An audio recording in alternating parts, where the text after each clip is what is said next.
TGPSC or Telangana public service commission సంబంధించి DIET lecturer recruitment కోసం రీసెంట్గా మనకు నోటిఫికేషన్ అయితే రిలీజ్ చేయడం జరిగింది. ఈ వీడియోలో ఈ యొక్క డైట్ లెక్చరర్కి సంబంధించిన నోటిఫికేషన్ కాన్సెప్ట్ గురించి డీటెయిల్గా అయితే తెలుసుకుందాం. ఎస్పెషల్లీ వచ్చేసి డైట్ లెక్చరర్కి సంబంధించిన నోటిఫికేషన్లో ఎన్ని వేకెన్సీస్ అయినా ఉన్నాయి, సో అది జోనల్ వైజా మల్టీ జోనల్ వైజా, సో జోనల్ వైజ్ అయితే ఎన్ని పోస్టులు ఉన్నాయి, లేదా మల్టీ జోనల్ వైజ్ అయితే మల్టీ జోన్కి సంబంధించి ఈచ్ జోన్లో ఎన్ని పోస్టులు ఉన్నాయి అండ్ వాటిలో కేటగిరీ వైజ్గా ఎన్ని పోస్టులు ఉండడం జరిగింది, వీటికి సంబంధించిన ఎలిజిబిలిటీ ఏంటి, ఎవరు అప్లై చేసుకోవాలి అండ్ అప్లికేషన్ అనేది ఎప్పటి నుంచి స్టార్ట్ అవుతుంది, అప్లై చేసుకోవడానికి లాస్ట్ డేట్ ఏంటి అండ్ దేనికి సంబంధించిన సిలబస్ అనేది ఏ విధంగా ఉంటుంది, ఎగ్జామ్ అనేది ఏ ప్యాటర్న్లో కండక్ట్ చేయడం జరుగుతుంది, ఇలా కంప్లీట్ ప్రాసెస్ గురించి ఈ వీడియోలో మనం డీటెయిల్గా అయితే తెలుసుకుందాం. Welcome to the Masters Education. నేను మీ సత్య. ప్రజెంట్ వచ్చేసి మనం TGPSC or Telangana public service commission రీసెంట్గా రిలీజ్ చేసిన నోటిఫికేషన్ అయితే మేము క్లియర్గా అబ్జర్వ్ చేస్తున్నాము. మీరు ఇక్కడ క్లియర్గా అబ్జర్వ్ చేయొచ్చు. దీనికి సంబంధించిన ఆఫీషియల్ లింక్ ఏదైతే ఉంటుందో వెబ్సైట్ లింక్, నోటిఫికేషన్ లింక్ డిస్క్రిప్షన్లో ఇచ్చేస్తాము. మనకు సంబంధించిన టెలిగ్రామ్ అండ్ వాట్సాప్ ఛానల్లో కూడా దీనికి సంబంధించిన అప్డేట్స్ అయితే మేము పోస్ట్ చేయడం జరిగింది. ఈ నోటిఫికేషన్ వచ్చేసి మనకు ఈ రోజు రిలీజ్ చేయడం జరిగింది. 18th June 2026 రోజు అయితే రిలీజ్ చేయడం జరిగింది. నోటిఫికేషన్ రిలీజ్ చేసిన టైంకి ఎవరైతే రిక్వైర్డ్ క్వాలిఫికేషన్స్తో పాస్ అయి ఉన్న క్యాండిడేట్స్ ఉంటారో వారు మాత్రమే ఎలిజిబుల్ అవుతారు. అండ్ వీడియో చూస్తున్న తర్వాత సో మెనీ ఆస్పెక్ట్స్ సార్, నేను పీజీ ఫైనల్ ఇయర్లో ఉన్నాను, డిగ్రీ ఫైనల్ ఇయర్లో ఉన్నాను, లేదా ఎంఎడ్ ఫైనల్ ఇయర్లో ఉన్నాను, నేను ఎలిజిబుల్ అంటూ డిఫరెంట్ కామెంట్స్ చేస్తారు. నోటిఫికేషన్ రిలీజ్ చేసిన టైంకి మీకు సంబంధించిన రిక్వైర్డ్ క్వాలిఫికేషన్స్ అన్నీ ఉండి పాస్ అయ్యి ఉంటేనే సో మీరు ఈ నోటిఫికేషన్కి ఎలిజిబుల్ అవుతారు. ఫస్ట్ థింగ్ అయితే అది. అండ్ దీనికి సంబంధించి మీరు ఇక్కడ క్లియర్గా అబ్జర్వ్ చేయొచ్చు. ఫస్ట్ మనకి ఇంపార్టెంట్ డేట్స్ అయితే ఇవ్వడం జరిగింది. దీనికి సంబంధించి ఇంపార్టెంట్ డేట్స్లో ఫస్ట్ వచ్చేసి ఏంటంటే మనకు ఆన్లైన్ అప్లికేషన్ ఎప్పటి నుంచి స్టార్ట్ అవుతుంది, లాస్ట్ డేట్ ఎప్పుడు అనే ఇన్ఫర్మేషన్ అయితే ఇచ్చారు. సో మనకు డైట్ లెక్చరర్కి సంబంధించిన ఆన్లైన్ అప్లికేషన్ వచ్చేసి 24th June 2026 నుంచి అయితే స్టార్ట్ అవుతుంది. అప్లై చేసుకోవడానికి లాస్ట్ డేట్ వచ్చేసి 29th July 2026 అయితే లాస్ట్ డేట్. సాయంత్రం 5 PM వరకు అయితే మనం అప్లై చేసుకోవచ్చు. ఇది ఫస్ట్ మనకు సంబంధించిన ఇంపార్టెంట్. దీనికి సంబంధించిన ఇంపార్టెంట్ డేట్స్ గురించి మీరు క్వైరీ చేసినట్లయితే అండ్ ఎగ్జామ్ కండక్ట్ చేయడం కోసం మనకి హాల్ టికెట్స్ ఎప్పుడు రిలీజ్ చేస్తారంటే, సో మనకి ఎగ్జామ్ వచ్చేసి November 2026లో అయితే కండక్ట్ చేస్తున్నారు. 7 days బిఫోర్ ఎగ్జామ్కి అయితే హాల్ టికెట్స్ అయితే రిలీజ్ చేయడం జరుగుతుంది. ఎగ్జామ్ వచ్చేసి మనకు కంప్యూటర్ బేస్డ్ అయితే ఉంటుంది, CBT అయితే ఉంటుంది. సో దానికోసం మీరు వెయిట్ చేయాల్సి ఉంటుంది. అండ్ దీంట్లో అప్లికేషన్ ప్రాసెస్ గురించి మీరు క్వైరీ చేస్తారు కాబట్టి అప్లికేషన్ మనకు త్రూ ఆన్లైన్ ద్వారా చేసుకోవాల్సి ఉంటుంది. ఆన్లైన్ ద్వారా చేయాలి అంటే మీరు ఫస్ట్ 1 time రిజిస్ట్రేషన్ చేసుకొని ఉండాలి, లేదా ఆల్రెడీ 1 time రిజిస్ట్రేషన్ చేసుకున్న క్యాండిడేట్స్ అయితే బేస్డ్ ఆన్ మీ యొక్క క్వాలిఫికేషన్స్ బట్టి మీ యొక్క 1 time రిజిస్ట్రేషన్ అయితే అప్డేట్ చేసుకోవాలి. 1 time రిజిస్ట్రేషన్ ఏ విధంగా చేయాలి, లేదా 1 time రిజిస్ట్రేషన్ ఏ విధంగా అప్డేట్ చేయాలని మీ ప్రీవియస్లో డీటెయిల్ వీడియో చేయడం జరిగింది. ఆ వీడియో చూస్తూ మీరు అప్డేట్ అయితే చేసుకోవచ్చు. ప్రజెంట్ మీరు యొక్క నోటిఫికేషన్కి అప్లై చేసుకోవాలి అంటే సో మీకు సంబంధించిన ఎలిజిబిలిటీ ఏంటి, ఎవరు ఎలిజిబుల్ అవుతారు అనే టాపిక్ గురించి కూడా సో మెనీ డౌట్స్ అయితే ఉంటాయి. మీరు ఇక్కడ క్లియర్గా అబ్జర్వ్ చేయొచ్చు. ఫస్ట్ వేకెన్సీస్ అయితే ఇవ్వడం జరిగింది. ఈ యొక్క డైట్ లెక్చరర్ పోస్టులు ఏవైతే ఉన్నాయో సో మనకు డిఫరెంట్ డిస్ట్రిక్ట్స్లో ఉన్న టోటల్గా తెలంగాణలో మనకు 10 డైట్ కాలేజెస్ అయితే ఉన్నాయి. సో డిప్లొమా ఇన్ ఎలిమెంటరీ ఎడ్యుకేషన్కి సంబంధించి కానీ అండ్ DPSCకి సంబంధించి కానీ టోటల్గా మనకు 10 కాలేజెస్ అయితే ఉన్నాయి, గవర్నమెంట్ కాలేజెస్ అనేది. సో వాటిలో ఈ పోస్టులను రిక్రూట్ చేయడం కోసం ఈ నోటిఫికేషన్ అయితే రిలీజ్ చేయడం జరిగింది. మేజర్ క్వాలిఫికేషన్ వచ్చేసి ఏంటంటే మీరు రిలవెంట్ సబ్జెక్ట్లో పీజీ కంప్లీట్ చేసి ఉండాలి. సేమ్ టైం ఏంటి అంటే సో మీకు ఎంఏడి కూడా కంప్లీట్ అయి ఉండాలి 18th June 2026 వరకు. ఆ విధంగా సో పీజీ అండ్ అదేవిధంగా ఎంఏడి కంప్లీట్ చేసిన క్యాండిడేట్స్ ఎవరైతే ఉంటారో మీరు యొక్క నోటిఫికేషన్కి అయితే ఎలిజిబుల్ అవుతారు. సో ఇక్కడ మీరు క్లియర్గా అబ్జర్వ్ చేయొచ్చు. బట్ దీంట్లో డిఫరెంట్ సబ్జెక్ట్స్ బేస్డ్ కూడా నోటిఫికేషన్ ఇచ్చారు. అడిషనల్ టాపిక్లో మనం దాని గురించి డీటెయిల్గా అయితే తెలుసుకోవచ్చు. సో ఫస్ట్ మనకు నోటిఫికేషన్ ఉంది మల్టీ జోన్ ప్రకారం అయితే ఇవ్వడం జరిగింది. సో ఫస్ట్ సీనియర్ లెక్చరర్స్కి సంబంధించి డైట్ కాలేజ్ గురించి మీరు క్వైరీ చేసినట్లయితే ఇది డైట్ లెక్చరర్స్ సంబంధించి టోటల్గా మనకు మల్టీ జోన్ 1లో వచ్చేసి 17 వేకెన్సీస్ అయితే ఉన్నాయి. మల్టీ జోన్ 1కి ఎవరెవరు వస్తారని మనం ఆల్రెడీ చెప్పుకోవడం జరిగింది. మల్టీ జోన్ 1లో వచ్చేసి సో ఫస్ట్ మనం ఆదిలాబాద్ డిస్ట్రిక్ట్ తీసుకోవచ్చు. నెక్స్ట్ వచ్చేసి నిజామాబాద్ డిస్ట్రిక్ట్ అనేది ఉంటుంది. తర్వాత వచ్చేసి ఖమ్మం డిస్ట్రిక్ట్ సంబంధించిన వాళ్ళు ఉంటారు. తర్వాత వచ్చేసి కరీంనగర్ సంబంధించిన డిస్ట్రిక్ట్ వాళ్ళు ఉంటారు. తర్వాత వచ్చేసి వరంగల్కి సంబంధించిన వాళ్ళు ఉంటారు. నెక్స్ట్ వచ్చేసి మెదక్ సంబంధించిన వాళ్ళు ఉంటారు. సో టోటల్గా ఈ జోన్కి సంబంధించిన వారు ఆదిలాబాద్ ఉమ్మడి డిస్ట్రిక్ట్, నిజామాబాద్ ఉమ్మడి డిస్ట్రిక్ట్, కరీంనగర్ ఉమ్మడి డిస్ట్రిక్ట్, ఖమ్మం ఉమ్మడి డిస్ట్రిక్ట్, వరంగల్ ఉమ్మడి డిస్ట్రిక్ట్ అండ్ మెదక్ ఉమ్మడి డిస్ట్రిక్ట్ సంబంధించిన క్యాండిడేట్స్ ఎవరైతే ఉంటారో మల్టీ జోన్ 1కి అయితే రావడం జరుగుతుంది. మల్టీ జోన్ 1లో టోటల్గా 17 పోస్టులు అయితే ఉన్నాయి. మరి కేటగిరీ వైజ్గా ఎన్ని ఉన్నాయి అని మీరు క్వైరీ చేసినట్లయితే మనం నెక్స్ట్ డీటెయిల్గా తెలుసుకోవచ్చు. తర్వాత మల్టీ జోన్ 2 తీసుకున్నట్లయితే మల్టీ జోన్ 2లో 6 వేకెన్సీస్ అయితే ఉన్నాయి డైట్ లెక్చరర్కి సంబంధించి. ఇక్కడ డిఫరెంట్ పోస్టులు ఉన్నాయి. నాట్ ఓన్లీ 6 అని కాదు, రిమైనింగ్ 4 కూడా ఉన్నాయి. దీంట్లో వచ్చేసి ఫస్ట్ మనకు సో నల్గొండకు సంబంధించి ఉమ్మడి డిస్ట్రిక్ట్, తర్వాత హైదరాబాద్కి సంబంధించి, తర్వాత రంగారెడ్డికి సంబంధించి, తర్వాత మహబూబ్ నగర్ సంబంధించి ఉమ్మడి డిస్ట్రిక్ట్స్లో ఉన్న క్యాండిడేట్స్ ఎవరైతే ఉంటారో ఈ నోటిఫికేషన్ దీనికైతే లోకల్ అవ్వడం జరుగుతుంది. లోకల్ నాన్ లోకల్ ఎలా తీస్తారంటే ఫస్ట్ క్లాస్ నుంచి 7th క్లాస్ వరకు మనం ఎక్కడైతే చదవడం జరిగిందో దాన్ని బట్టి మీరు ఏ డిస్ట్రిక్ట్, ఏ జోన్కి లోకల్, ఏ జోన్కి నాన్ లోకల్ అనేది తెలుస్తుంది. అది మనకు మీరు 1 time రిజిస్ట్రేషన్లోనే తెలిసిపోతుంది మీరు ఏజెంట్కు లోకల్ అనేది. సో ఇక్కడైతే 17 పోస్టులు అయితే ఉన్నాయి. దీనికి ఎవరు ఎలిజిబుల్ అనేది డీటెయిల్గా తెలుసుకుందాం. తర్వాత సో లెక్చరింగ్ సర్వీస్ సంబంధించిన ట్రైనింగ్ ఫీల్డ్కి సంబంధించిన ఇన్ఫర్మేషన్ అయితే ఇచ్చారు. ఇది మల్టీ జోన్ 1లో 7 ఉన్నాయి, మల్టీ జోన్ 2లో వచ్చేసి 9 అయితే వేకెన్సీస్ ఉన్నాయి. మీరు ఇక్కడ క్లియర్గా అబ్జర్వ్ చేయొచ్చు. దీనికి సంబంధించిన ఎలిజిబిలిటీ ఏంటి అనేది కూడా డీటెయిల్గా తెలుసుకుందాం. తర్వాత లెక్చరింగ్ ఎడ్యుకేషన్ సంబంధించి 2 వేకెన్సీస్ అనేది మల్టీ జోన్ 1లో ఉన్నాయి. తర్వాత లెక్చరింగ్ ఎడ్యుకేషన్ సంబంధించి ఉర్దూ మీడియంలో 2 వేకెన్సీస్ అనేది మనకు మల్టీ జోన్ 1లో ఉన్నాయి, మల్టీ జోన్లో 2 ఉన్నాయి.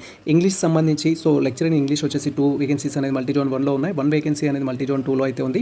తర్వాత లెక్చర్ ఇన్ తెలుగు తీసుకున్నట్టయితే మల్టీ జోన్ 1లో వచ్చేసి 2 వేకెన్సీస్ ఉన్నాయి. మల్టీ జోన్ 2లో వచ్చేసి సో ఇక్కడ 6 వేకెన్సీస్ అయితే ఉన్నాయి. సింపుల్ ఇక్కడ ఏం లేదు. సో మీరు ఇంగ్లీష్ లెక్చర్ ఇన్ ఇంగ్లీష్ కావాలంటే ఎంఎడ్ ఉండాలి. సేమ్ టైం ఇంగ్లీష్లో మీరు పీజీ చేసి ఉండాలి. తర్వాత తెలుగులో మీరు లెక్చర్ ఇన్ పీజీ తెలుగు కావాలంటే మీరు ఎంఎడ్ చేసి ఉండాలి. సేమ్ టైం ఏంటంటే మీకు సంబంధించిన ఎంఎడ్ సబ్జెక్ట్ కూడా కంప్లీట్ చేసి ఉండాలి. ఎంఎడ్ అనేది పాస్ అయి ఉండాలి. ఎంఏ తెలుగు అండ్ ఎంఎడ్ అనేది మీరు 18th June 2026 వరకు పాస్ అయి ఉన్నట్లయితే మీరు ఈ నోటిఫికేషన్కి ఎలిజిబుల్ అవుతారు. లైక్ ఇంగ్లీష్ కూడా మీరు ఎంఏ ఇంగ్లీష్ చేశారు అండ్ ఆఫ్టర్ దట్ ఎంఎడ్ కూడా కంప్లీట్ చేశారంటే మీరు ఈ నోటిఫికేషన్కి అయితే ఎలిజిబుల్ అవుతారు. సో ఇలా సో మెనీ ఆప్షన్స్ అయితే ఉన్నాయి మనకు. ఉర్దూకి సంబంధించి, మ్యాథ్స్కి సంబంధించి డిఫరెంట్ సబ్జెక్ట్స్ అయితే ఉన్నాయి. కంప్లీట్గా మీరు చూడొచ్చు. సోషల్ స్టడీస్కి ఎవరు ఎలిజిబుల్ అవుతారు, ఫిలాసఫీకి ఎవరు ఎలిజిబుల్ అవుతారు అనేది. సో పీజీ అనేది ఫిలాసఫీలో ఉండాలి అండ్ ఎంఎడ్ కంప్లీట్ చేసి ఉండాలి. సైకాలజీ అనేది ఉండాలి, మీరు ఎంఎడ్ కంప్లీట్ చేసి ఉండాలి. స్టాటిస్టిక్స్ అనేది మ్యాథమెటిక్స్ కానీ ఎకనామిక్స్ కానీ ఈక్వాలిటీ కోర్స్ అనేది మీరు కంప్లీట్ చేసి ఉండాలి. సేమ్ టైం మీరు ఎంఎడ్ చేసి ఉండాలి. అలాంటి వాళ్ళు ఎలిజిబుల్ అవుతారు. So lecture in arts education అనేది పీజీ ఇన్ ఆర్ట్స్ ఎడ్యుకేషన్లో కంప్లీట్ చేసి ఉండాలి. సేమ్ టైం మీరు ఎంఎడ్ చేసి ఉండాలి. అలాంటి వారు ఎలిజిబుల్ అవుతారు. So lecture in education of technology అనేది సో మీరు ఫిజికల్ సైన్స్లో కానీ ఎలక్ట్రానిక్స్లో కానీ ఆ ఈక్వాలిటీ డిగ్రీలో మీరు పీజీ కంప్లీట్ చేసి ఉండాలి. ఎంఎడ్ కంప్లీట్ చేసి ఉంటే దీనికి ఎలిజిబుల్ అవుతారు. So lecture in physical education సంబంధించి ఎవరైతే పీజీ అనేది దట్ ఈస్ ఎంపెడ్ కంప్లీట్ చేస్తున్నట్టయితే మీరు ఈ నోటిఫికేషన్కి ఎలిజిబుల్ అవుతారు. కంప్లీట్గా మనకైతే దీంట్లో ఇవి మెన్షన్ చేశారు. సో ఇవి వేకెన్సీస్ అయితే మనకు దీనికి సంబంధించి ఎలిజిబిలిటీ క్రైటీరియా కూడా మనకి క్లియర్గా అయితే మెన్షన్ చేశారు. మీరు ఇక్కడ క్లియర్గా అబ్జర్వ్ చేయొచ్చు. ఫస్ట్ ఎవరు ఎలిజిబుల్ అవుతారు అంటే నోటిఫికేషన్ రిలీజ్ చేసిన టైంకి పాస్ అయి ఉండాలి. సో ప్రతి పోస్ట్కి సంబంధించిన ఎలిజిబిలిటీ అయితే ఇచ్చారు. ప్రతిదీ మీరు డీటెయిల్గా తెలుసుకోండి, డీటెయిల్గా రీడ్ చేయండి. దానికి సంబంధించి ఎందుకంటే ప్రతి టాపిక్ గురించి ఇక్కడ మనం డీటెయిల్గా అయితే ఎలాబరేట్ చేయలేము. నేను కొన్ని బేసిక్ థింగ్స్ అయితే ఎలాబరేట్ చేస్తాను. దాన్ని బట్టి మీరు మీ సబ్జెక్ట్ సంబంధించిన కంపారిజన్ అయితే చేసుకోండి. ఇక్కడ 18th June 2026 వరకు ఆ క్వాలిఫికేషన్ ఎవరైతే కంప్లీట్ చేసుకునే క్యాండిడేట్స్ ఉంటారో వారు ఎలిజిబుల్ అవుతారు. For example lecture in Telugu అనుకోండి. లెక్చర్ ఇన్ తెలుగుకి ఎంఏ తెలుగు చేసి ఉండాలి అండ్ సేమ్ టైం ఎంఎడ్ కూడా పాస్ అయి ఉండాలి. ఈ డేట్ వరకు పాస్ అయినట్టయితే మీరు ఎలిజిబుల్ అవుతారు. పాస్ పర్సెంటేజ్ కూడా ఇచ్చారు. 55%, 50% అనేది బేస్డ్ ఆన్ కేటగిరీని బట్టి అయితే ఇవ్వడం జరిగింది. అది మీరు క్లియర్గా అబ్జర్వ్ చేయొచ్చు. సో ఇక్కడ మనకు ఫస్ట్ నోటిఫికేషన్లో వచ్చేసి 17 వేకెన్సీస్ మల్టీ జోన్ 1లో అండ్ 6 వచ్చేసి మల్టీ జోన్ 2లో ఏవైతే ఉన్నాయో వాటికి క్వాలిఫికేషన్ ఏంటి అనేది ఇవ్వడం జరిగింది. లెక్చర్ ఇన్ డైట్ కాలేజ్ సంబంధించి సో దీంట్లో must passes the post graduation degree in the following one of the subject అనేది మెన్షన్ చేశారు. నాట్ లెస్ దెన్ 55% మార్క్స్ అనేది ఇవ్వడం జరిగింది. యూనివర్సిటీ రికగ్నైజ్డ్ సంబంధించి దాంట్లో మీరు ఎంఏ ఫిలాసఫీ చేసిన, MA psychology are MSc psychology చేసిన, ఎంఏ సోషలాజీ చేసిన, తెలుగు చేసిన, ఇంగ్లీష్ చేసిన, ఉర్దూ చేసిన, మ్యాథమెటిక్స్ చేసిన, స్టాటిస్టిక్స్ కానీ, ఫిజిక్స్ కానీ, కెమిస్ట్రీ కానీ, బాటనీ కానీ, సైన్స్ కానీ అండ్ పబ్లిక్ అడ్మినిస్ట్రేషన్ కానీ, జాగ్రఫీ కానీ, అడల్ట్ ఎడ్యుకేషన్ కానీ, ఎలక్ట్రానిక్స్ కానీ ఆర్ అలైడ్ సబ్జెక్ట్స్ అనేది మనకి వెరీ ఇంపార్టెంట్. అలైడ్ సబ్జెక్ట్స్ గురించి కూడా మనం డీటెయిల్గా తెలుసుకుందాం. What are the allied subjects అనేది డిస్క్రిప్షన్లో అయితే ఇచ్చేస్తాను. దీనికి సంబంధించిన పీడిఎఫ్ మీరు అక్కడికి వెళ్ళి డౌన్లోడ్ చేసుకోవచ్చు. ఈ సబ్జెక్టులలో మీరు పీజీ కంప్లీట్ చేసి సేమ్ టైం ఎంఎడ్ అనేది 18th June 2026 వరకు పాస్ అయినట్లయితే మీరు యొక్క నోటిఫికేషన్కి ఎలిజిబుల్ అవుతారు. సో ఇక్కడ ఉన్న 17 పోస్టులకు మీరు మల్టీ జోన్ 1కి అండ్ లేదా మల్టీ జోన్ 2లో ఉన్న 1 పోస్ట్కి 6 పోస్టులకు మీరు ఎలిజిబుల్ అవుతారు బేస్డ్ ఆన్ లొకాలిటీని బట్టి. సో రిజర్వ్డ్ ఉన్నాయా అన్రిజర్వ్డ్ ఉన్నాయా అని దాన్ని బట్టి కూడా మీరు డిసైడ్ అవ్వాల్సి ఉంటుంది. ఇక్కడ మీరు క్లియర్గా అబ్జర్వ్ చేయొచ్చు. సో మనకు 55% అనేది ఇవ్వడం జరిగింది. ఇఫ్ ఇన్ కేస్ ఆఫ్ మీరు reserved category SC, ST, BC so candidates అయినట్లయితే 50% ఉన్నా సరిపోతుంది. పీజీలో కావచ్చు అండ్ సేమ్ టైం మీకు సంబంధించిన ఎంఏలో కావచ్చు. అండ్ తర్వాత మనకు సో ఇక్కడ పోస్ట్ 2కి సంబంధించి సేమ్ నోటిఫికేషన్లో పోస్ట్ 2 కూడా ఇవ్వడం జరిగింది. లెక్చర్ ఇన్ సర్వీస్ ట్రైనింగ్ ఫీల్డ్కి సంబంధించి కోఆర్డినేషన్, వర్క్ ఎక్స్పీరియన్స్ సంబంధించి, కరికులం, మెటీరియల్ డెవలప్మెంట్ సంబంధించిన దాంట్లో అయితే ఇవ్వడం జరిగింది. ఇక్కడ కూడా మీరు క్లియర్గా అబ్జర్వ్ చేయొచ్చు. సో ఇక్కడ మనకు post graduation in all subjects same పైన ఏదైతే ప్యాటర్న్ ఇచ్చారో అవే సబ్జెక్ట్స్ ఇక్కడ మనకు మెన్షన్ చేశారు. సో ఈ సబ్జెక్ట్లో మీరు పీజీ కంప్లీట్ చేసిన వాళ్ళు అయినట్లయితే పీజీ కంప్లీట్తో పాటు ఎంఎడ్ డిగ్రీ ఉన్నట్లయితే మీరు ఈ యొక్క పోస్ట్కి ఎలిజిబుల్ అవుతారు. సో మార్క్స్ రిలాక్సేషన్ కూడా ఉంది. సో మీరు ఇక్కడ క్లియర్గా అబ్జర్వ్ చేయొచ్చు. Another thing lecture in education వచ్చేసి మనకి ఇక్కడ మెన్షన్ చేశారు. లెక్చర్ ఇన్ ఎడ్యుకేషన్కి ఎవరు ఎలిజిబుల్ అవుతారంటే ఇక్కడ కొన్ని కోర్సెస్ మాత్రమే మెన్షన్ చేశారు. ఫిలాసఫీ కానీ, సైకాలజీ కానీ, సోషియాలజీ కానీ ఆ సబ్జెక్ట్స్లో ఫిలాసఫీ, సైకాలజీ, సోషియాలజీలో కనుక మీరు సో పీజీ కంప్లీట్ చేసి అండ్ ఆఫ్టర్ దట్ ఎంఎడ్ కూడా కంప్లీట్ చేసినట్టయితే లెక్చర్ ఇన్ ఎడ్యుకేషన్కి అయితే మీరు ఎలిజిబుల్ అవుతారు. సో అదర్ దెన్ లైక్ నేను ఎంఎస్సీ కెమిస్ట్రీ చేశాను, ఫిజిక్స్ చేశాను అనేవాళ్ళు ఇక్కడ నాట్ ఎలిజిబుల్. ఎంకామ్ చేశాను, ఎంబీఏ చేశాను, ఎంఎడ్ కూడా ఉంది అనేవాళ్ళు ఈ పోస్ట్కి not eligible. But remaining post first చెప్పుకున్న పోస్ట్కి అయితే ఎలిజిబుల్ అవుతారు. అండ్ ఆఫ్టర్ దట్ ఇక్కడ మీరు క్లియర్గా అబ్జర్వ్ చేయొచ్చు. లెక్చర్ ఇన్ ఎడ్యుకేషన్ సంబంధించి ఉర్దూ మీడియం సంబంధించింది ఏం లేదు. మీరు 10th క్లాస్లో అండ్ ఇంటర్మీడియట్లో మీకు సంబంధించి సో ఆ డిగ్రీలో వన్ ఆఫ్ ది సబ్జెక్ట్ అనేది మీకు ఉర్దూ ఉన్నట్లయితే సో అండ్ సేమ్ టైం మీరు పీజీ కంప్లీట్ చేసి ఉండాలి. సేమ్ టైం మీరు ఎంఎడ్ కంప్లీట్ చేసి ఉండాలి. మీరు ఉర్దూ వన్ ఆఫ్ ది లాంగ్వేజ్లో మీకు సంబంధించిన ప్రీవియస్ క్వాలిఫికేషన్స్లో ఉన్నట్టయితే మీరు ఎలిజిబుల్ అవుతారు. సేమ్ ఇన్స్ట్రక్షన్స్ అవి. So remaining just Urdu medium అనేది మీకు వన్ ఆఫ్ ది లాంగ్వేజ్గా సో మీకు సంబంధించిన ఎస్ఎస్సీ ఇంటర్మీడియట్ డిగ్రీలో ఉన్నట్టయితే మీరు ఎలిజిబుల్ అవుతారు. తర్వాత ఇంగ్లీష్ సంబంధించి మీరు ఇక్కడ క్లియర్గా చూడొచ్చు. సో మీరు ఎంఏ ఇంగ్లీష్ అనేది కంప్లీట్ చేసి ఉండాలి లేదా ఈక్వలెంట్ డిగ్రీ అనేది కంప్లీట్ చేసి ఉండాలి. సో ఆ తర్వాత మీరు ఎంఎడ్ అనేది కంప్లీట్ చేసినట్టయితే మీరు ఒక పోస్ట్కి ఎలిజిబుల్ అవుతారు. మీకు ఎంఏ ఇంగ్లీష్ ఉండి అండ్ ఎంఎడ్ కూడా ఉన్నట్టయితే ఈ నోటిఫికేషన్కి మీరు అప్లై చేసుకోవచ్చు. 2 నోటిఫికేషన్స్ ఉన్నవారు. సో ఇక్కడ పర్సెంటేజ్ కూడా ఇవ్వడం జరిగింది. పర్సెంటేజ్ అయితే అన్నిటికీ సేమ్. తెలుగుకు సంబంధించి కూడా ఇచ్చారు. తెలుగు అనేది ఉర్దూకు సిమిలార్గా అయితే ఉంటుంది. సో ఎస్ఎస్సీలో ఉండాలి, తర్వాత ఇంటర్మీడియట్లో ఉండాలి, తర్వాత మీకు సంబంధించిన డిగ్రీలో కూడా ఉండాలి. సో ఇవి ఉన్నట్టయితే మీరు ఈ నోటిఫికేషన్కి అయితే ఎలిజిబుల్ అవ్వడం జరుగుతుంది. ఇక్కడ మీరు క్లియర్గా అబ్జర్వ్ చేయొచ్చు. సో ఇక్కడ ఎంఏ తెలుగు అనేది మీరు చేశారనుకుందాం. ఫర్ ఎగ్జాంపుల్ ఎంఏ తెలుగు చేశారు అండ్ సేమ్ టైం మీరు ఇక్కడ ఎంఎడ్ అనేది కంప్లీట్ చేసినట్టయితే లెక్చరింగ్ తెలుగు అప్లై చేసుకోవడానికి ఛాన్స్ ఉంటుంది. బట్ ఇక్కడ పార్ట్ 1 పార్ట్ 2 ఏదైతే ఉందో డిగ్రీ ఇంటర్మీడియట్ దానికి సంబంధించి కూడా మీరు ఫుల్ఫిల్ అయితే చేసుకోవాల్సి ఉంటుంది. అండ్ ఉర్దూకు సంబంధించి కూడా సేమ్ మీరు ఉర్దూలో పీజీ చేసి ఉండాలి. సో సేమ్ టైం మీకు సంబంధించిన అదర్ థింగ్స్ అయితే ఉండాలి. So mathematics are equivalent subject అనేది చేసి ఉండాలి. సేమ్ నెక్స్ట్ వచ్చేసి మనకు మ్యాథమెటిక్స్ ఉర్దూ మీడియం సంబంధించి కూడా మీకు సో ఇంటర్మీడియట్లో కానీ ఎస్ఎస్సీలో కానీ Urdu medium one of the లాంగ్వేజ్గా ఉండి తర్వాత మీరు మ్యాథ్స్ పీజీ చేసి ఉండి తర్వాత ఎంఎడ్ చేసినట్టయితే మీరు ఎలిజిబుల్ అవుతారు. అండ్ బీఎడ్లో కూడా వన్ ఆఫ్ ది మెథడాలజీగా మీకు సో మ్యాథమెటిక్స్ అయితే ఉండాలి. So lecture in any language మీరు తెలుగు చేసినా ఇంగ్లీష్ చేసినా ఉర్దూ చేసినా మీకు సంబంధించిన బీడీలో కూడా వన్ ఆఫ్ ది మెథడాలజీగా అదైతే ఉండాల్సి ఉంటుంది. లెక్చర్ ఇన్ సైన్స్ కూడా సేమ్ ఇక్కడ సిమిలర్గా అయితే ఉంటుంది. మీకు బీడీలో వన్ ఆఫ్ ది మెథడాలజీగా బయాలజికల్ సైన్స్ కానీ ఫిజికల్ సైన్స్ కానీ ఉన్నట్లయితే ఎలిజిబుల్ అవుతారు.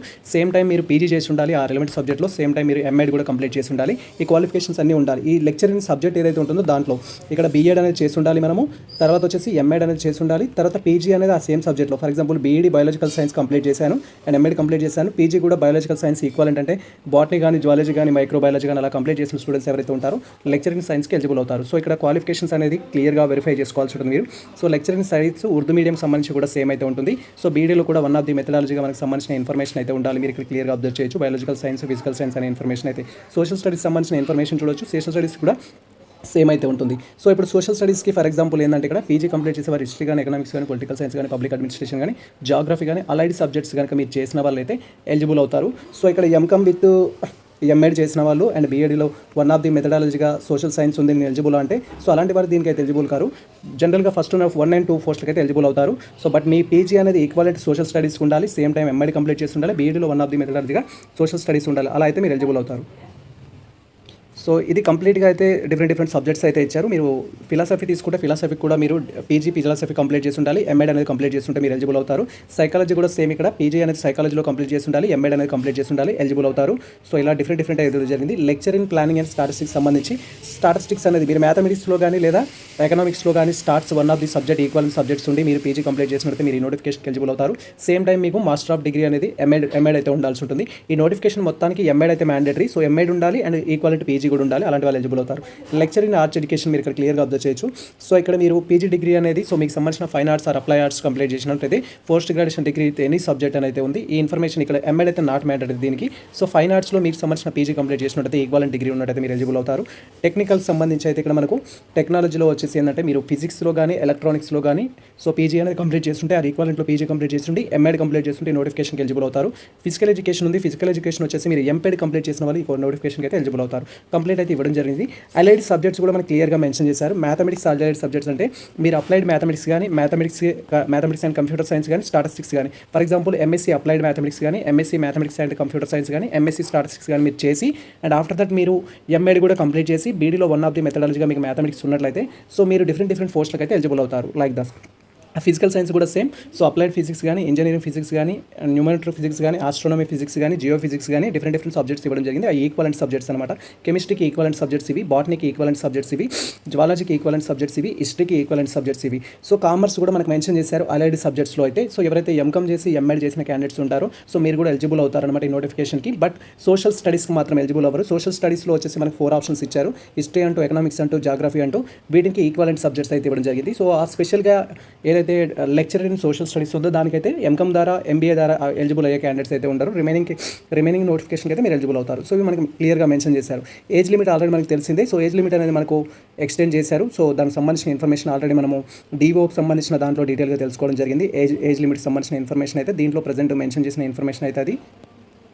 అండ్ స్టార్టింగ్లో చెప్పడం జరిగింది మల్టీ జోన్ 1కి ఎవరు వస్తారు, మల్టీ జోన్ 2కి ఎవరు వస్తారు అనేది మీరు ఇక్కడ క్లియర్గా అబ్జర్వ్ చేయొచ్చు. సో ఇక్కడ మనకు ఆదిలాబాద్ ఉమ్మడి డిస్ట్రిక్ట్ సంబంధించిన వాళ్ళు అండ్ అదేవిధంగా కరీంనగర్ సంబంధించిన ఉమ్మడి డిస్ట్రిక్ట్ సంబంధించిన వాళ్ళు అండ్ తర్వాత నిజామాబాద్ సంబంధించిన ఉమ్మడి డిస్ట్రిక్ట్ వాళ్ళు, ఖమ్మం సంబంధించిన ఉమ్మడి డిస్ట్రిక్ట్స్ వాళ్ళు, వరంగల్ సంబంధించిన ఉమ్మడి డిస్ట్రిక్ట్ వాళ్ళు ఎవరైతే ఉంటారో మల్టీ జోన్ 1కి వస్తారు. మల్టీ జోన్ 2లో వచ్చేసి నల్గొండ ఉమ్మడి డిస్ట్రిక్ట్, తర్వాత హైదరాబాద్ ఉమ్మడి డిస్ట్రిక్ట్, తర్వాత మహబూబ్ నగర్ ఉమ్మడి డిస్ట్రిక్ట్ వాళ్ళు మల్టీ జోన్ 2కి అయితే రావడం జరుగుతుంది. సో మల్టీ జోన్ 1లో కానీ మల్టీ జోన్ 2లో కానీ అన్రిజర్వ్డ్ పోస్టులు ఏమైనా ఉన్నట్టయితే దానికి ఏ స్టేట్ వాళ్ళైనా అప్లై చేసుకోవచ్చు. ఆంధ్రప్రదేశ్ స్టేట్ వాళ్ళైనా కానీ తెలంగాణ వాళ్ళైనా వాళ్ళైనా కూడా అప్లై చేసుకోవచ్చు. ఫర్ ఎగ్జాంపుల్ మల్టీ జోన్ 1లో ఒక పోస్ట్ ఉంది, అన్రిజర్వ్ కేటగిరీలో ఉంది, అది మల్టీ జోన్ 2 వాడు కూడా అప్లై చేసుకోవచ్చు. దానివల్ల ఎటువంటి ప్రాబ్లం ఉండదు. ఏజ్ లిమిట్ గురించి మీరు అయినట్లయితే ఇక్కడ క్లియర్గా అబ్జర్వ్ చేయొచ్చు. ఏజ్ లిమిట్ వచ్చేసి మనకి మెన్షన్ చేశారు క్లియర్గా. సో ఏజ్ రిలాక్సేషన్ సంబంధించి ఏజ్ లిమిట్ సంబంధించి మినిమం ఏజ్ వచ్చేసి 18 years, మాక్సిమం వచ్చేసి 44 years for all open category students ఎవరైతే ఉంటారో వారికి. సో ఇది మనకు 18 years 44 years. ఇఫ్ మీకు ఏజ్ రిలాక్సేషన్ అనేది ఉంటుంది. సో ఇక్కడ మీరు క్లియర్గా అబ్జర్వ్ చేయొచ్చు. BC SC ST students EWS ఉన్నట్టయితే 5 years ఏజ్ లిమిట్ అయితే ఉంటుంది. ఆల్రెడీ 44 ఉంది ప్లస్ 5 years కాబట్టి 48 అయితే ఏజ్ లిమిట్. సో ఇలా మీ కేటగిరీని బట్టి అయితే మీరు డిసైడ్ చేసుకోవచ్చు. మీరు ఎక్స్ సర్వీస్ మ్యాన్ అయితే 3 years అనేది ఉంటుంది. ఒకవేళ Telangana state government employees 5 years అనేది ఉంటుంది. సో ఫిజికల్లీ హ్యాండిక్యాప్డ్ పర్సన్స్ అయినట్టయితే 10 years అయితే ఏజ్ రిలాక్షన్ ఇస్తారు. ఫర్ ఎగ్జాంపుల్ మీరు పర్సన్స్ విత్ డిజబిలిటీ అయితే ఆల్రెడీ 44 ఇచ్చారు, 10 years యాడ్ చేసుకుంటే మనకు 54 years అయితే కావడం జరుగుతుంది. ఇలా మీకు ఏజ్ రిలాక్షన్ అయితే ఇంప్లిమెంటేషన్ అయితే చేసుకోవాల్సి ఉంటుంది. అండ్ దీనికి సంబంధించి మనకి ఎగ్జామ్ అనేది కండక్ట్ చేస్తారు. ఎగ్జామినేషన్ సెంటర్స్ కూడా ఇవ్వడం జరిగింది. ఎగ్జామినేషన్ సెంటర్ వచ్చేసి హైదరాబాద్ ఇచ్చారు, కరీంనగర్, ఖమ్మం, వరంగల్, నిజామాబాద్లో ఎగ్జామినేషన్ సెంటర్స్ అయితే కండక్ట్ చేస్తున్నారు. అండ్ దీనికి సంబంధించి సిలబస్ ప్యాటర్న్ గురించి కూడా సో మెనీ ఆస్పిరెంట్స్ క్వైరీ చేస్తారు కాబట్టి అక్కడ మనం క్లియర్గా అయితే తెలుసుకుందాం. ఎగ్జామ్ అప్లై చేసుకోవడానికి సంబంధించిన ఫీ కూడా ఉంటుంది. అండ్ ఇది మనకు జోనల్ వైజ్ పోస్టులు ఏమేమి ఉన్నాయి, మల్టీ జోన్ 1లో ఓపెన్ కేటగిరీకి ఏమేమి ఉన్నాయి, రిజర్వ్ కేటగిరీకి ఏమున్నాయి అని అయితే ఇవ్వడం జరిగింది. సో ఇక్కడ మీరు క్లియర్గా అబ్జర్వ్ చేయొచ్చు పోస్టులు అయితే టోటల్గా. సో సీనియర్ లెక్చరర్ సంబంధించి టోటల్గా మనకు 17 అనేది మల్టీ జోన్ 2లో ఇవ్వడం జరిగింది. సో మల్టీ జోన్ 1లో 17 ఇచ్చారు, మల్టీ జోన్ 1లో వచ్చేసి 6 అయితే ఇవ్వడం జరిగింది. దానికి సంబంధించి ఇక్కడ అలొకేషన్ అయితే చేశారు, ఏ కేటగిరీలో ఎన్ని ఉన్నాయనేది.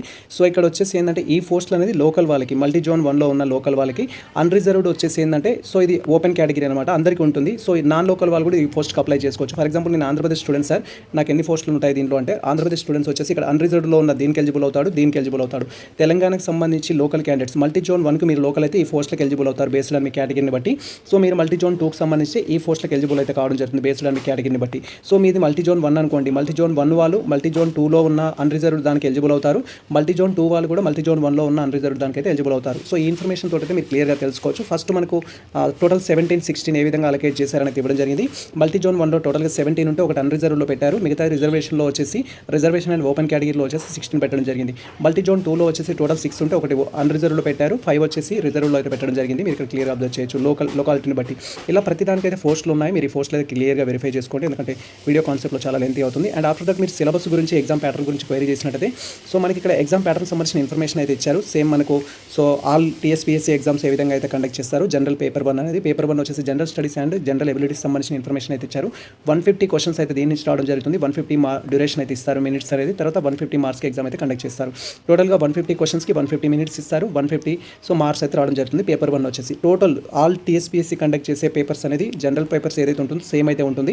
మీరు ఒకదాని కోసం ప్రిపేర్ అయితే అన్నిటికీ ఇది యూజ్ కావడం జరుగుతుంది. అండ్ పేపర్ 2 గురించి మీరు క్వైరీ చేస్తే పేపర్ 2 వచ్చేసి కన్సర్న్ సబ్జెక్ట్ 1 వచ్చేసి ఎడ్యుకేషన్ థియరీ అండ్ ప్రాక్టీస్ అయితే ఉంటుంది. మీరు ఏ సబ్జెక్ట్ అయితే అందులో ఏ పోస్ట్కి అయితే అప్లై చేస్తున్నారో ఆ పోస్ట్ రిలేటెడ్ అనేది సో కన్సర్న్ సబ్జెక్ట్ నుంచి ఎడ్యుకేషన్ థియరీ అండ్ ప్రాక్టీస్ అయితే ఉంటుంది. 75 క్వశ్చన్స్ అయితే అడుగుతారు. ఈచ్ క్వశ్చన్ వచ్చేసి 2 మార్క్స్. సో మనకి ఇక్కడ వచ్చేసి 150 మార్క్స్ అయితే రావడం జరుగుతుంది. ఇక్కడ వచ్చేసి పేపర్ 2లో పార్ట్ ఏ వచ్చేసి, పార్ట్ బి వచ్చేసి సేమ్ మనకు అలైడ్ సబ్జెక్ట్స్ మనం ఏదైతే తీసుకుంటామో కన్సర్న్ సబ్జెక్ట్ అనేది. ఫర్ ఎగ్జాంపుల్ మీరు సోషల్ స్టడీస్గా లేకపోతే ఫిజిక్సా, కెమిస్ట్రీనా, తెలుగు, ఇంగ్లీష్ ఏదైతే ఉంటుందో దాన్ని బట్టి అయితే ఉంటుంది. కన్సర్న్ సబ్జెక్ట్ని బట్టి 75 మార్క్స్ అయితే 75 క్వశ్చన్స్ అయితే ఇస్తారు. దీనికి కూడా ఈచ్ వన్ వచ్చేసి 2 మార్క్స్. సో 150 క్వశ్చన్స్ అయితే వస్తాయి. టోటల్గా వచ్చేసి 150 మార్క్స్ కాబట్టి టోటల్గా వచ్చేసి మనకి ఎంత అవుతుందంటే 450 మార్క్స్కి అయితే ఎగ్జామ్ కండక్ట్ చేయడం జరుగుతుంది. సో ఇది మనకు సిలబస్ సంబంధించిన ఇన్ఫర్మేషన్ అయితే. ఇది ఆల్ సబ్జెక్ట్స్కి అలానే ఉంటుంది మేజర్గా. పేపర్ 1, పేపర్ 2, పేపర్ 3కి సంబంధించి ఇందులో మనకు పెడగాజికి సంబంధించిన ఇన్ఫర్మేషన్ ఇచ్చారు, ఫిజికల్ ఎడ్యుకేషన్ సంబంధించిన ఇన్ఫర్మేషన్ అయితే ఇవ్వడం జరిగింది. మీరు క్లియర్గా అబ్జర్వ్ చేయొచ్చు. పోస్ట్ కోడ్ 19 అనేది మీరు ప్రతిదానికి సంబంధించిన ఇన్ఫర్మేషన్ అయితే చూడాలి. డిఫరెంట్ పోస్ట్లో వచ్చేసి ఇది ఫిజికల్ ఎడ్యుకేషన్కి సంబంధించి ఇది ఒకటే డిఫరెంట్, మిగతా అన్నిటికి మాత్రం సేమ్ ప్యాటర్న్ అయితే ఇవ్వడం జరిగింది. పోస్ట్ కోడ్ 19 వచ్చేసి ఏంటంటే బేస్డ్ ఆన్ ఎంపెడ్ క్వాలిఫికేషన్స్ బట్టి కాబట్టి దీనికి డిఫరెంట్గా ఇచ్చారు. బట్ రిమైనింగ్ మాత్రం అన్నిటికీ సేమ్ అయితే ఉంటుంది. సిలబస్ అయితే మీరు క్లియర్ అబ్జర్వ్ చేయొచ్చు. అండ్ ఆఫ్టర్ దట్ మనకి ఎగ్జామినేషన్ అనేది తెలుగు అండ్ ఇంగ్లీష్ మీడియంలో అయితే కండక్ట్ చేస్తారు. సో బోత్ మీడియంలో అయితే ఉంటుంది. క్వశ్చన్ పేపర్ కూడా బోత్ మీడియంలో అయితే రావడం జరుగుతుంది. పేపర్ 1 సంబంధించిన కంప్లీట్ సిలబస్ ఇచ్చారు. పేపర్ 1 సంబంధించి టీఎస్పీఎస్సీ కండక్ట్ చేసే ప్రతి పేపర్ 1లో కూడా సేమ్ సిలబస్ అయితే ఉంటుంది. మీరు ఇక్కడ క్లియర్గా అబ్జర్వ్ చేయొచ్చు. అండ్ ఇక్కడ పోస్ట్ వచ్చేసి 1 to 18 వరకు సేమ్ ఆల్ సిలబస్ అయితే సేమ్ ఇవ్వడం జరిగింది. బట్ మనకి ఇక్కడ పార్ట్ బి ఏదైతే ఉంటుందో పార్ట్ బి అనేది సంథింగ్ డిఫరెంట్ అయితే ఉంటుంది. పార్ట్ 1 అయితే మాక్సిమం మ్యాచ్ అవ్వడానికి అయితే ఛాన్స్ ఉంటుంది. మీరు ఇక్కడ క్లియర్గా అబ్జర్వ్ చేయొచ్చు. పార్ట్ ఏకి సంబంధించి ఇన్ఫర్మేషన్ ఇచ్చారు. పార్ట్ ఏలో ఏమేమి అడుగుతారు అనేది ఇక్కడ మనకు మెన్షన్ చేశారు. పార్ట్ బి మాత్రం సో డిఫరెంట్గా ఉంటుంది, పోస్ట్ని బట్టి డిఫరెంట్గా ఉంటుంది. పార్ట్ బి అనేది పార్ట్ బి చూడొచ్చు. పేపర్ 2లో పార్ట్ బి అనేది సబ్జెక్ట్ని బట్టి అయితే డిఫరెంట్గా ఉంటుంది. ప్రతి సబ్జెక్ట్కి తెలుగు అయితే తెలుగు, ఇంగ్లీష్ అయితే ఇంగ్లీష్, అలా సిలబస్ అయితే ఉంటుంది. మీరు ఒకసారి సిలబస్ గురించి అయితే డీటెయిల్గా అనాలిసిస్ చేసుకోండి. ఇది ప్రజెంట్ మనకు సంబంధించిన క్లియర్ కట్ ఇన్ఫర్మేషన్ అయితే. సో వీడియో ఎండింగ్లో మరొకసారి చెప్తున్నాను, దీంట్లో సో 1 to 18 వరకు ఏవైతే ఉన్నాయో పోస్టులు వాటన్నిటికి ఖచ్చితంగా ఈక్వాలిటీ పీజీ ఉండాలి, ఎంఎడ్ అనేది కంప్లీట్ చేసి ఉండాలి. సో అలాంటి వాళ్ళు ఎలిజిబుల్ అవుతారు. And next thing last post ఏదైతే ఉందో 19 దానికి మాత్రం ఎంపెడ్ స్టూడెంట్స్ అయితే ఎలిజిబుల్ అవుతారు. సో ఇది ప్రజెంట్ మనకు సంబంధించిన ఇన్ఫర్మేషన్. ఈ ఇన్ఫర్మేషన్ మీకు నచ్చినట్లయితే మన వీడియో లైక్ చేయండి, మన ఛానల్ సబ్స్క్రైబ్ చేసుకోండి. ఇలాంటి లేటెస్ట్ అప్డేట్స్ కోసం మన ఛానల్ని ఫాలో అవుతుంది, కృతజ్ఞతలకు షేర్ చేయండి. All the best all. Thank you for watching this video.